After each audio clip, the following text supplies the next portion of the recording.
நண்பர்களுக்கு வணக்கம். இது கை கொடுக்கும் கைட்டு வச்சு நண்பர்கள் இந்த சேனலில் மாற்றுத்திறனாளி சந்திக்கக்கூடிய பல்வேறு பிரச்சனைகள் பல்வேறு தகவல்களை பற்றி பேசிட்டு இருக்கோம். அந்த இடத்துல இன்றைக்கி நம்ம என்ன பேசுவோம்னா, கடந்த ஜூன் 2ஆம் தேதி தமிழக முதலமைச்சரை தமிழ்நாடு அனைத்து மாற்றுத்திறனாளிகள் மற்றும் பாதுகாப்பின்மைக்கான சங்கத்தின் சார்பில் நேரில் சந்தித்து மாற்றுத்திறனாளிகள் சம்பந்தமான பல்வேறு கோரிக்கை மனுக்களை நாம் கொடுத்திருக்கிறோம். அந்த கோரிக்கை மனுக்களில் என்ன சொல்லப்பட்டிருக்கிறது என்பதை பற்றி தான் நம்ம பார்க்குறோம். வாங்க வீடியோக்குள்ள போகலாம். கை கொடுக்கும் கை. மாற்றுத்திறனாளிகளின் நலனுக்காக குரல் கொடுப்போம். இணைந்திருங்கள் எம்முடன். நன்றி. இது பாகம் 3 காணொளி. இன்றைய நிகழ்ச்சியில் மகாத்மா காந்தி தேசிய ஊரக வேலை உறுதிச் சட்டத்தில் ஏராளமான மாற்றுத்திறனாளிகள் வேலை செய்கிறார்கள். தற்போதுள்ள சூழ்நிலையில் இவர்களது கருவிழி மற்றும் கைரேகை பதிவு கட்டாயமாக்கப்பட்டுள்ளதால் இதனை பதிய முடியாத மாற்றுத்திறனாளிகளுக்கு வேலை மறுக்கப்படுகிறது. எனவே இது நடைமுறை என்பது மாற்றுத்திறனாளிகளுக்கு மிகப்பெரிய கடினமாக இருப்பதால் இதை கண்டிப்பாக மாற்றுத்திறனாளிக்கு விலக்களிக்க வேண்டும் என்று சொல்லியிருக்கோம். இன்றைக்கி பார்த்தீங்கன்னா 100 நாள் வேலை ஏற்கனவே சொன்ன மாதிரி விபிஜி ராம்ஜின்னு திட்டத்தை கொண்டு வந்து அந்த திட்டத்தை ஒழித்து கட்டுவதற்கு மோடி அரசாங்கம் ஒரு பக்கம் நடைமுறைப்படுத்தி கொண்டிருக்கிறது. இருந்தாலும் கூட திட்டத்தை கடுமையாக்குவதோடு மட்டுமல்ல, இந்த திட்டத்திற்குள்ளே வர முடியாதபடி கண் ரேகை விழுக வேண்டும், கைரேகை விழுக வேண்டும் என்று சொல்லி கருவிழி பதிவு உள்ளிட்ட விஷயங்களை மோடி அரசாங்கம் அமல்படுத்தியிருக்கிறது. இப்படி அமல்படுத்துகிற போது ஏராளமான நடைமுறை சிக்கல்கள் ஏற்படுகிறது. பார்வை மாற்றுத்திறனாளிகளுக்கு முழுவதுமாக அந்த வேலை மறுக்கப்படுகிறது. பார்வை மாற்றுத்திறனாளிகளுக்கு மறுப்பது மட்டுமல்ல, சாதாரண காதுகளால் வாய்வச முடியாதவர்கள் முதியோர்களுக்கு கூட கருவிழி விழுகவில்லை என்று சொல்லி பலரையும் இந்த திட்டத்தை விட்டு வெளியேற்று வரக்கூடிய சூழல் என்பது இருக்கிறது. எனவே இதை நீங்கள் பரிசீலித்து மாற்றுத்திறனாளிகள் அனைவருக்கும் குறிப்பாக கருவிழி கைரேகை என்பதை நீக்கி மாற்று வழிகளிலே அவர்களுடைய வருகையை உறுதிப்படுத்தி அவர்களுக்கான வேலைவாய்ப்பை உத்தரவாதப்படுத்த வேண்டும் என்று சொல்லியிருக்கிறோம். அதேபோல் ஒன்றிய பாஜக அரசு திட்டத்துக்கான நிதியை படிப்படியாக குறைத்து பெயரையும் மாற்றி பெரும் வேலைவாய்ப்பு இழப்பை ஏற்படுத்தியுள்ளது. எனவே தமிழக அரசு மாற்றுத்திறனாளிகள் பணிபுரிவதற்கான சிறப்பு நிதி ஒதுக்கீடு செய்து அவர்களுக்கு ஆண்டுக்கு 125 நாட்கள் வேலை வழங்குவதோடு நகர்ப்புறத்தில் உள்ள மாற்றுத்திறனாளிகளுக்கும் இத்திட்டத்தை விரிவுபடுத்த வேண்டும். இதைத்தான் நம்ம சங்கம் ஆரம்பத்திலேருந்து கோரிக்கை வச்சுட்ருக்கு. அதாவது ஒன்றிய அரசாங்கம் நிதி கொடுக்கலையோ, மற்றவர்களுக்கு நீங்கள் வேலை கொடுக்குறீங்களோ கொடுக்கலையோ, மாற்றுத்திறனாளிகள் அனைவருக்கும் தமிழக அரசு 100 நாள் வேலையை 125 நாட்களாக உயர்த்தி கொடுக்கணும். அவங்க எல்லாருக்கும் நீங்கள் வேலை கொடுக்கணும். வேலை கொடுக்கறது மட்டும் இன்றைக்கி கிராமப்புறத்தில் கூடிய மாற்றுத்திறனாளிகளுக்கு தான் 100 நாள் வேலை என்பது இருக்குது. கிராமத்தில் இருக்கவனுக்காவது ஏதாவது ஒரு வருமானம் இருக்குது. இந்த பேரூராட்சியிலையும் நகராட்சியிலையும் மாநகராட்சியிலையும் பிறந்து தொலைச்ச மாற்றுத்திறனாளிகளுக்கு எந்த சலுகையும் கிடையாது. ஒன்லி உதவித்தொகை மட்டும்தான். வேறு எந்த விதமான வருமானத்துக்கும் அவனுக்கு வாய்ப்பு கிடையாது. அப்போ இதை நகர்ப்புறங்களுக்கும் விரிவுபடுத்தி அவர்களுக்கும் வேலை வழங்க வேண்டும் என்ற கோரிக்கையும் நாம் முன் வச்சிருக்கோம். அதே போல் மாற்றுத்திறனாளிகளுக்கு 4 மணி நேர வேலை தான். 9 மணிக்கு வந்தால் 1 மணிக்கு வீட்டுக்கு போயிடலாம் அப்படின்னு இருக்கிறத மாற்றி இன்றைக்கி 8 மணி நேரம் என்பது எல்லா இடங்களிலும் அமல்படுத்தப்பட்டிருக்கிறது. அதையும் மாற்ற வேண்டும் என்று தமிழக முதலமைச்சரிடம் கோரிக்கை வச்சிருக்கோம். அதே மாதிரி 5ஆவதாக உபகரணங்கள் தொடர்பான சில விஷயங்களையும் நம்முடைய தமிழக முதலமைச்சருடைய கவனத்துக்கு கொண்டு போயிருக்கோம். என்னென்னா, மாற்றுத்திறனாளிகளுக்கு தேவையான அனைத்து வகையான உபகரணங்களையும் கட்டணமின்றி கிடைப்பதை உறுதிப்படுத்த வேண்டும். முதுகுத்தண்டுடன் பாதிக்கப்பட்ட மாற்றுத்திறனாளிகளுக்கு ஆண்டுதோறும் வழங்கப்படும் மெடிக்கல் கிட்டு என்று சொல்லக்கூடிய மருத்துவ தொகுப்பு மற்றும் உபகரணங்கள் இடைத்தரகர்கள் மூலம் அல்லாமல் நேரடியாக கிடைப்பதை உறுதிப்படுத்த வேண்டும் அப்படின்னு சொல்லியிருக்கோம். இன்றைக்கி மெடிக்கல் கிட்டாக இருக்கட்டும், முதுகுத்தண்டுடன் பாதிக்கப்பட்டவர்களுக்கு வழங்கக்கூடிய பேட்டரி வீல் சேர் ஆகட்டும் அல்லது நியூ போல்ட் வீல் சேர் ஆகட்டும், இதில் என்ன பண்ணுறாங்க அப்படின்னா, முதுகுத்தண்டுடன் பாதிக்கப்பட்டவர்களுக்குன்னு ஒரு அமைப்பு வச்சுருக்காங்க. அந்த அமைப்பில் அவங்க சொல்படி கேட்டு அவங்க சொல்கிறதையெல்லாம் புரிஞ்சுக்கிட்டு அவங்களுக்கு அடிமைகளாக இருப்பவர்களுக்கு மட்டும்தான் இந்த திட்டத்தை வாங்கி தருவோம் அப்படின்னு சொல்லி இவங்க இப்போ எப்படி நம்ம தமிழ்நாடு அனைத்து வகை மாற்றுத்திறனாளி சங்கம் வச்சு நடத்திருக்கோமோ அது மாதிரி அவங்க முதுகுத்தண்டுடன் பாதிக்கப்பட்டவர்களுக்கான சங்கம் வச்சு நடத்திருக்காங்க. நமக்கு ஒட்டுமொத்த மாற்றுத்திறனாளிகளை பற்றி ஓரளவுக்கு தெரியினாலும் முதுகுத்தண்டுடம்ங்கிறது மிக கடுமையான ஒரு பாதிப்பு உடையவர்கள். அதை பற்றி நமக்கு ஓரளவுக்கு தான் தெரியும், முழுமையாக தெரியாதனால அவங்க எல்லாருமே அந்த மாதிரி ஆட்களாக ஒன்று சேர்ந்து ஒரு சங்கம் வச்சுக்கிட்டு அவங்க என்ன சொல்கிறாங்க, என்னையை பகச்சிக்கிட்டீங்கன்னா உனக்கு கிடைக்காம விட்டுருவேன், என்னையை பகச்சிக்கிட்டீங்கன்னா பட்டியல் கொடுக்க மாட்டேன், என்னை பகச்சிக்கிட்டீங்கன்னா உனக்கு எதுவும் செய்ய மாட்டேன்னு சொல்லிட்டு அந்த மாற்றுத்திறனாளிகளை படுக்கையாக இருக்கக்கூடிய மாற்றுத்திறனாளிகளை நவீன கொத்தடிமைகளாக அவர்கள் மாற்றி வைத்திருக்கிறார்கள். இந்த கொத்தடிமைகளாக மாற்றி வைத்திருப்பது என்பது கூடாது. முதல்ல இந்த பேட்டரி வீல் சேராக இருக்கட்டும் அல்லது நியூ போல்ட் வீல் சேராக இருக்கட்டும் அல்லது மாற்றுத்திறனாளி கொடுக்கக்கூடிய நவீன டிசைனாக இருக்கட்டும், மோட்டார் பைக்காக இருக்கட்டும் அல்லது மெடிக்கல் கிட்டாக இருக்கட்டும், எதுக்காக அந்த அமைப்பிட்ட போய் நீங்கள் கருத்து கேட்குறீங்க? இப்போ ஒன்றும் இல்லை, மோட்டார் பைக்கு கொடுக்குறோன்னு முடிவு பண்ணுறீங்க, இல்லை காது மிஷின் கொடுக்குறோன்னு முடிவு பண்ணுறீங்க, இல்லை தையல் மிஷின் கொடுக்கணும்னு முடிவு பண்ணீங்க. என்னைக்காவது எங்கள் சங்கத்தை கூப்பிட்டு கேட்டீங்களா? தமிழ்நாடு அனைத்து வகை மாற்றுத்திறனாளி சங்கத்தில் நீங்கள் வாங்க, உங்கள் கருத்தை என்ன சொல்கிறீங்க? ஓகே, நீங்கள் போங்க. இது மாதிரி பல்வேறு அமைப்புகள் இருக்குது நம்ம சங்கத்தில். நம்ம தமிழ்நாடு அனைத்து வகை மாற்றுத்திறனாளி சங்கம் மட்டும் இல்லை, எத்தனையோ அமைப்புகள் இருக்குது. ஒவ்வொரு அமைப்பிட்டையும் கூட கருத்து கேட்குறீங்களா? இல்லை அந்த அமைப்பிட்ட பொறுப்பை படைக்கிறீங்களா? இல்லை. அப்போ இதை மட்டும் எதுக்கு நீங்கள் செய்றீங்க? நீங்கள் எதுக்காக அந்த ஒரு தனிப்பட்ட ஒரு அமைப்புக்கு மட்டும் நீங்கள் முக்கியத்துவம் கொடுக்குறீங்க? அப்படி கொடுக்கக்கூடாது. நீங்கள் அரசாங்கத்திலேருந்து இப்போ எனக்கு மெடிக்கல் கிட் வேணும்னா நான் மாற்றுத்திறனாளி ஆஃபீஸில் தான் மனு கொடுக்குறேன். நான் அந்த சங்கத்திலே மனு கொடுக்குறேன். இல்லை அந்த சங்கம் ஏதாவது தொண்டு நிறுவனம் நடத்தி வேறு யார்கிட்ட தனியார்ட்டு எனக்கு வாங்கி கொடுக்குறாங்களா?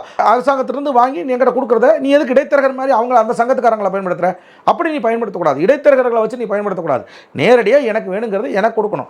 அதை விட்டு போட்டு நான் போய் அவன்கிட்ட சொல்ல, அவன் போய் அவன்கிட்ட சொல்ல, அப்போ இவர் என்னமோ பெரிய பெரிய ராஜா மாதிரி நான் நீ சொல்கிறதையெல்லாம் நான் கேட்கல அப்படின்னா நான் உன்னை விட்டு உனக்கு வரதை தடுத்து நிப்பாட்டுருவேன், உன் பட்டியலை நான் கொடுக்க மாட்டேன்னு சொல்லி இவனை அவமானப்படுத்துறது, அசிங்கப்படுத்துறது, இந்த வேலை இருக்கக்கூடாதுல்ல.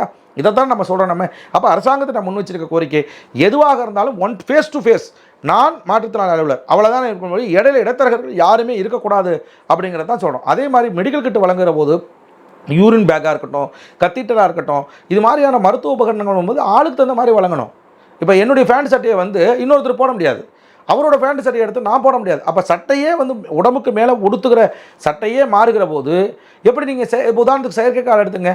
செயற்கைக்கால் இப்போ ஒவ்வொருத்தருக்கும் நீங்கள் தனித்தனியாக அளவெடுக்கணும். வீல் சேரு அல்லது பைக்கு அல்லது 3 சக்கர சைக்கிள் எல்லாருக்கும் காமனானது, யார் வேணாலும் அதில் உட்காந்து போகலாம். ஆனால் அதே எனக்கு செயற்கை கால் வேணும் அப்படின்னா என்னுடைய காலுக்கு தகுந்த மாதிரி, என்னுடைய உடல்நிலைக்கு தகுந்த மாதிரி தான் நீ அளவெடுத்து தான் தைக்கணும். அப்போ ஒரு செயற்கை காலுக்கு எப்படி நீ அளவெடுத்து தைக்கிறியோ அது மாதிரி யூரின் அந்த மெடிக்கல் கிட் வழங்குற போது யூரின் பேக்கு, கத்தீட்டர் உள்ளிட்ட பொருட்கள் அவருடைய தேவைக்கு ஏற்ற மாதிரி கொடுக்கணும்.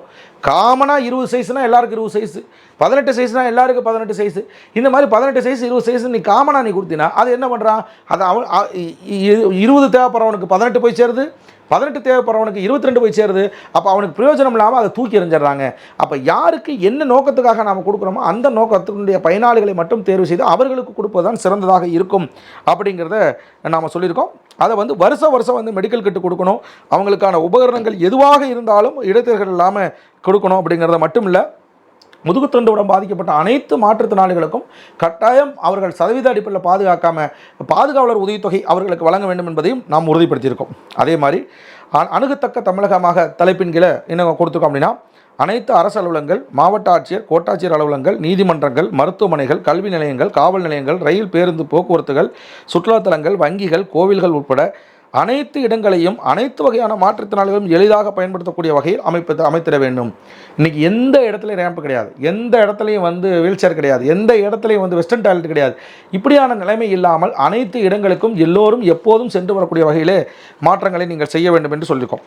அதே மாதிரி அனைத்து பொது இடங்களிலும் சிறப்பு பிரிவு மாற்றுத்திறனாளிக்கென தனியாக உதவு மையங்கள் அமைக்கப்பட வேண்டும். சிறப்பு பிரிவு மையங்கள்லாம் என்ன, அதாவது காதுகளாதவருக்கு செய்கை மொழியிலையும் பார்வையற்றவர்களுக்கு பிரெயில் மொழியிலையும் சொல்லத்தக்க வகையில் அனைத்து இடங்களிலும் வழிகாட்டுவதற்காக இவர்களை போன்றவர்கள் ஏற்படுத்தி செய்ய வேண்டும் என்பதை நாம் சொல்லியிருக்கோம். அதே மாதிரி பெண் மாற்றுத்திறனாளிகளுடைய பாதுகாப்பு தொடர்பாக முதலமைச்சரிடம் கொடுக்கப்பட்டுள்ள மனுவில் ஆதரவற்ற, பாதுகாப்பற்ற, மனநிலை பாதிக்கப்பட்ட பெண்களுக்கான அரசின் காப்பகங்கள் மாவட்டந்தோறும் அமைக்கப்பட வேண்டும். இன்றைக்கி பல பெண் மாற்றுத்திறனாளிகள் ஒரு பாதுகாப்பு இல்லாத ஒரு சூழ்நிலையில் வாழ்ந்து கொண்டிருக்கிறார்கள். அதை மாற்றி என்னுடைய குடும்பத்தார் என்னை கைவிட்டாலும், என்னுடைய உற்றார் உறவினர் கைவிட்டாலும், என்னுடைய நண்பர்கள் கைவிட்டாலும் இந்த அரசு என்னை கைவிடாது என்கிற அடிப்படையிலே அவர்களுக்கான பாதுகாப்பான மையங்கள், அதாவது பெண்களுக்கு மட்டும் பாதுகாப்பு மையங்கள் மாவட்டந்தோறும் அமைக்கப்பட வேண்டும் என்று சொல்லியிருக்கோம். அதே மாதிரி தங்கும் இடங்களில் இந்த மாதிரி மையங்கள் ஏற்படக்கூடிய இடங்களில் கல்வி, வேலைவாய்ப்புகளுக்கான பயிற்சி, கவுன்சிலிங், பொழுதுபோக்கு, பாதுகாப்பு உள்ளிட்ட அம்சங்களும் இடம்பெற வேண்டும்.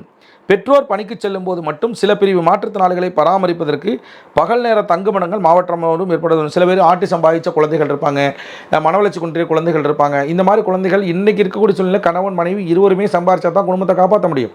ஒருத்தர் மட்டும் சம்பாரிச்சா குடும்பத்தை காப்பாற்ற முடியாதுங்கிற சூழ்நிலை இருக்கிற போது, அதிலும் குறிப்பாக கணவன் இறந்து விட்டாலோ அல்லது கணவன் குடிகாரனாக இருந்தாலோ இந்த மாதிரி மனவளர்ச்சி குன்றிய தாய்மார்கள் அந்த குழந்தைகளை விட்டுட்டு வெளியில் போக முடியாமல் எந்த விதமான வருமானம் இல்லாமல் மிகப்பெரிய சிரமத்துக்கு ஆளாகிறாங்க.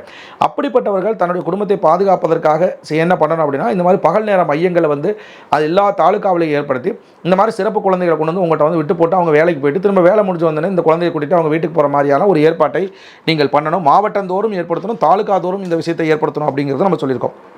அதே மாதிரி இந்த காலகட்டத்தில் பெண் மாற்றுத்திறனாளிகள் மீதான பாலியல் துன்புறுத்தல்கள், வன்புணர்ச்சி, வன்கொடுமைகள் குறித்த புகார்கள் மீது அவர்கள் அச்சமின்றி புகார் அளிக்க ஏதுவாக காவல் நிலையங்களில் சைகை மொழிபெயர்ப்பாளர் தேவைப்படின் அவர் அங்கு இருப்பதை உறுதி செய்வதும், அதாவது என்ன சொல்கிறாங்க அப்படின்னா, அதாவது காதுகளாத வாய் பேச முடியாதவர்களோ மற்றவர்களோ ஒரு கம்ப்ளைண்ட் கொடுக்க வந்தால் அந்த ஸ்டேஷனில் படுற அவஸ்தை இருக்கு பாருங்கள், பெரிய அவஸ்தை. திண்டுக்கல் மாவட்டத்தில் கூட ஒரு மாற்றுத்திறனாளி என்ன ஆச்சுன்னா, அவரை பொய்யான காரணம் சொல்லி பல வகையில் ஏமாற்றி அவரை ஒரு பெண் திருமணம் பண்ணுறாங்க. திருமணம் பண்ண 5 நாளில் என்ன பண்ணுறாங்கன்னா, இவங்க போட்டிருந்த நகை, ஏன்னா பொதுவாகவே மாற்றுத்திறனாளிக்கு கல்யாணம் ஆகிறதுங்கிறது காணல் நீர் தான். அப்படி பொண்ணு கிடைக்காம ரொம்ப நாளாக தொலைவிட்டு இருந்து ஒரு பொண்ணு கிடச்சிச்சு அப்படின்னா இப்போ மாப்பிள்ளை வீட்டிலேருந்தே நகைகளை போட்டு, பொதுவாக என்னென்னா வரதட்சணை என்பது பெண்கள் கொடுப்பாங்க. ஆனால் மாற்றுத்திறனாளிகளை பொறுத்தவரைக்கும் வரதட்சணை போட்டாலும் நான் போடுறேன்ப்பா, நான் போட்டு பொண்ணை கொடுனா கூட கிடைக்காத ஒரு சூழ்நிலை. அப்போ என்ன ஆகுது அப்படின்னா, இவங்க ஒரு 3 பவுனோ 4 பவுனோ அந்த நகையை போடுறாங்க. போட்டுட்டு அந்த கல்யாணம் நடக்குது. கல்யாணம் முடிச்ச 4வது நாள் இந்த 4 பவுன் நகையை தூக்கிட்டு ஓடி போயிடுறாங்க. அது எல்லாமே விசாரிச்சிட போது அவங்க குடும்பம் குட்டி எல்லாமே ஃப்ராடு போயிடுங்க, இல்லை இந்த மாதிரி ஏமாற்றி கல்யாணம் பண்ணுறதா இவங்க வேலையாக இருக்குது அப்படின்னு தெரியுது. அப்போ இவங்க போய் காவல் நிலையத்தில் ஒரு புகார் கொடுக்குறாங்க. யார் அந்த பையன் போய் புகார் கொடுக்குற போது அந்த பையன் சொல்கிறது போலீஸுக்கு தெரியல, போலீஸ் சொல்கிறது இவனுக்கு புரியல. அப்போ இதுக்காக ஒரு சைன் லாங்குவேஜை கூட்டிகிட்டு வரான் அப்படின்னா ஒரு செய்கை மொழி வேட்பாளரை கூட்டுறலான்னு பார்த்தா அதில் ஏராளமான பிரச்சனைகள் ஏற்படுது. என்ன ஏற்படுது? செய்கை மொழி தெரிஞ்சவங்களை போய் அது ஒவ்வொரு மாவட்டத்திலையும் பார்த்தீங்கன்னா சைன் லாங்குவேஜுக்குன்னு ஒரு டீச்சர்ஸ் நம்ம குறிப்பாக வந்து மாற்றுத்திறனாளி துறையிலேருந்தே வச்சுருப்பாங்க. இந்த காதுகளாதற்கான பள்ளிகளில் வேலை பார்க்கக்கூடியவங்களும் வச்சுருப்பாங்க.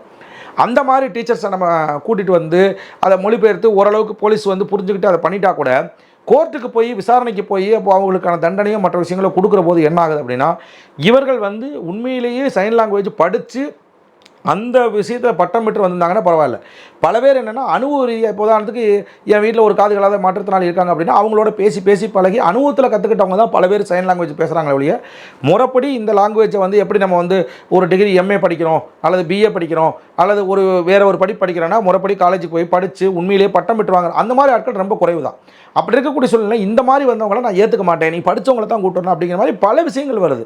அப்போ இந்த காதுகளாத வாய் பேச முடியாத மாற்றுத்திறனாளிகள் மாதிரி இந்த மாதிரி சிறப்பு உதவிகள் தேவைப்படக்கூடிய மாற்றுத்திறனாளிகள் ஒரு புகார் அளிக்கிற போது மிகப்பெரிய சிரமங்களை செயல்படுத்த வேண்டியிருக்கு, மிகப்பெரிய இன்னல்களை சந்திக்க வேண்டியிருக்கு. அப்போ இந்த இன்னல்களை தவிர்த்து அவர்கள் உண்மையாக அவருடைய குற்றங்களை குறைகளை சொல்லக்கூடிய வகையில் புகார் அளிப்பதற்கு ஏதுவான சரியான திட்டமிடல்களை அனைத்து காவல் நிலையங்களும் ஏற்படுத்த வேண்டும் அப்படிங்கிறதையும் நம்ம சொல்லியிருக்கோம். அதே மாதிரி வந்து பார்த்திங்கன்னா அந்த மொழிபெயர்ப்பாளர் செய்கை மொழிபெயர்ப்பாளர்கள் இருப்பதையும் உறுதி செய்யணும். அவங்க என்ன சொல்கிறாங்களோ அதுக்கான உரிய வழக்கு, அதாவது மாற்றுத்திறனாளிகள் சட்டம் பிரிவு 96 என்ன சொல்லுதோ மாற்றுத்திறனாளிகள் சட்டப்படி நீங்கள் வழக்கு பதியணும். அந்த சட்டத்துக்குள்ளே என்ன பிரிவுகள் உட்பிரிவுகளோ அதை பற்றி பயன்படுத்தணும். நீங்கள் வழக்கமான ஐபிசி மாதிரியான சட்டங்களை நீங்கள் பதியக்கூடாது அப்படிங்கிறதையும் சொல்கிறோம். அதே மாதிரி கடைசியாக வந்து பெண்களை பற்றி சொல்லுகிற போது இன்றைக்கி ஆண் மாற்றுத்திறனாளிகளாக இருப்பவர்களுக்கு 1500 ரூபாய் வருவாய்த்துறை மூலமும் மாற்றுத்திறனாளிகள் நலத்துறை மூலமாக 2000 ரூபாய் உதவித்தொகை கிடைக்கிறது. அதே போல் அவர்களுடைய குடும்பத்தில் இருக்கக்கூடிய மனைவிக்கோ அல்லது தாய் தந்தையருக்கோ வேறு அவரை தவிர மாற்றுத்திறனாளி அல்லாமல் வேறு யார் பெண்களாக இருந்தாலும் அவர்களுக்கு தனியாக மகளிர் உரிமைத் தொகையாக 1000 ரூபாய் என்பது கிடைக்கிறது. ஆனால் இதே மகளிர் மாற்றுத்திறனாளியாக இருந்து அவர் மகளிர் மாற்றுத்திறனாளிக்கான உதவித்தொகை பெற்று வந்தால் அந்த குடும்பத்தில் அவரே தலைவராக இருக்கிறார், அதாவது அந்த குடும்பத்தில் இவர் ஒருத்தர் தான் பெண்ணு, புருஷன் இருக்காங்க, குழந்தைகள் இருக்குது அப்படின்னா அவங்களுக்கு வந்து அந்த குடும்ப தலைவிக்கான 1000 ரூபாய் மகளிர் உரிமைத்தொகை என்பது வழங்கப்படுவதில்லை. இதை மாற்றி மாற்றுத்திறனாளிகளை சிறப்பு பிரிவினராக கருதி மாற்றுத்திறனாளிக்கான உதவித்தொகை பெற்றாலும் மகளிர் உரிமைத் தொகையும் கட்டாயம் அவர்களுக்கு வழங்க வேண்டும் என்கிற கோரிக்கையும் தமிழக முதலமைச்சராக வைத்திருக்கிறோம் என்பதை உங்களுக்கு நான் சொல்லிக்கிறேன். ஆக நண்பர்களே, இது மாதிரியான பெண்கள் சம்பந்தமாக வேலைவாய்ப்பு சம்பந்தமாக எல்லா கோரிக்கைகளையுமே தொடர்ந்து கொடுத்துருக்கோம். இதையும் அவர் கண்டிப்பாக பரிசீலிப்பார் என்று நம்புகிறோம். அந்த அடிப்படையில் நண்பர்களே, தமிழக முதலமைச்சரிடம் வைத்த கோரிக்கைகள் தொடர்பான 3வது பாக காணொலியும் நான் வெளியிட்டு விட்டேன். இந்த காணொலியும் உங்களுக்கு பிடிச்சிருக்க நம்பர். இந்த காணொலி பற்றிய விமர்சனங்களை கமெண்ட்ஸில் போடுங்க. மறக்காம இந்த சேனலை சப்ஸ்கிரைப் பண்ணுங்கள், லைக் பண்ணுங்கள், ஷேர் பண்ணுங்கள். மீண்டும் 4வது பாக காணொலியில் உங்களோடு இணைகிறேன். நன்றி, வணக்கம்.